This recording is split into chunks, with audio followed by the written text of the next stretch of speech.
Hi everyone and welcome to the new module, Introduction to C++. In this module, this is where you'll really be learning all the information that you need to know and the syntax that you need to know in order to write a simple C++ program. So I'm just going to go through this module with you.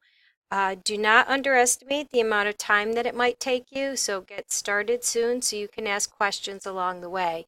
This is the video you're watching now. Then we always have our module at a glance, which explains what we're going to be doing. It'll tell you the course learning modules and the the course student learning outcomes and the module student learning outcomes for this particular module. And there's always a link to the course schedule. We do ask that students complete the NCCC Online Student Survey. It helps us improve online learning at NCCC. You only have to complete it once, so if this is your only online class, I'd appreciate you taking it here. If you've already completed it elsewhere, you don't need to do it again. It'll only take a couple minutes. All right, so into the lecture material. Again, this follows through the textbook. We're going to be working in Chapter 2. This is Chapter 2, Section 1, Chapter 2, Section 2, etc., etc.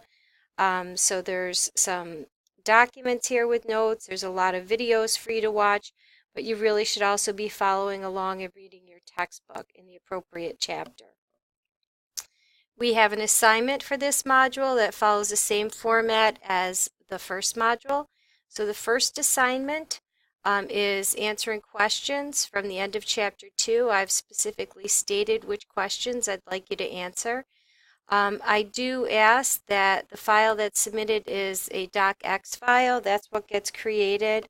If you use Word, if you don't use Word, you can use Google Docs, and then you can choose download as a docx file. That's the easiest file format for me to read in Blackboard. Okay. Also, the assignment solution file will be posted after the due date.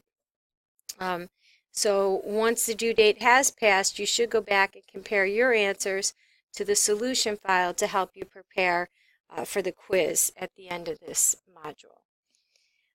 There's also an assignment for my programming lab. So if you go into my programming lab now, you'll see questions in Chapter 2. This is going to be a little bit different. There'll be some short answer ones like Chapter 1, but in addition, there will be questions where you write code. So the objective is to write the code. If you get an error message, it'll give you a hint on what you did wrong and continue to try and write the code until you get it correct. When I'm grading assignments up here, I'm looking that you attempted all the questions. Sometimes your syntax isn't perfect, but don't leave anything blank. Complete the answer to the best of your ability. And the same thing in my programming lab. You should attempt to get all of these correct. If there's one or two you struggle with, that's okay. But it has to be an attempt to, get that as complete as possible. Okay, our discussion, it's going to be a Blackboard discussion this time. We're not going to be using VoiceThread, so I have some introductory tips for online communication, how to participate in a Blackboard discussion. You're going to be posting a website, so I have a document here, how to include a hyperlink in your discussion. Right, this will show you how to do that. I have a discussion rubric. This is going to be used for the discussions from here till the end of the semester. You are required to have a post and a response, and it's worth 9 points. So the post is worth 6 and the response is worth 3, and you can read that rubric there to see how you obtain points. And then you just click on this link right here to begin your discussion post, and just read the instructions. You'll need to click on Create Thread once you do that. Okay, we have a project. Very important here. If you have questions on your project, you should email me and attach your CPP file. I'll look at your project and I'll get back to you with some comments to help you get further. Do not submit a project that doesn't work and then add a comment for me. because I will not look at those comments until I grade projects, and sometimes that's not till a week after the due date. So any questions should be emailed to me immediately. And then, so let's just go into the project here. I've given 2 examples. This is me going through a problem, writing an algorithm, writing the code. I've solved problem Programming Challenge 15 on page 75. This next link is an example of the textbook author solving a problem, Programming Challenge 4 on page 74. And you can use both of these examples when you work on project 2. Okay, and this just shows you how to view a rubric, but I'll talk a little bit about that in just a minute as well. So here's the project. You're going to be working on Programming Challenge number 15 called Stock Loss. It's located on page 76. And I'm going to let you read through here. Make sure that your calculations are correct.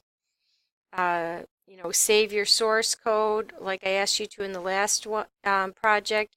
Your last name followed by the project number. I want you to place comments at the top of your source code. One line that has your name and a second line that has an explanation of the program. And then you can read through here. You're going to be submitting 2 files in this project link right here. You're going to be submitting the algorithm. Here's what I'd like you to name your algorithm, and then the project itself. And remember, you put your own last name in here, not the word last name. So that's the project. And when you click on the project link, you'll also have this view rubric here. And you can go through here and you can see how you will be graded on the project. So you can look over that rubric. And lastly, we'll have a quiz, which will be open Tuesday, September 26th through Wednesday, September 27th. A few days prior to the quiz, I'll post some review information for you and remind you of that quiz that will be taking place. Okay, if you have any questions at all, please feel free to contact me. I would encourage you to start work early. This is longer than the last module. There's a lot of problems you might run into, so don't wait till the last minute. Get started and send me an email if you have any questions.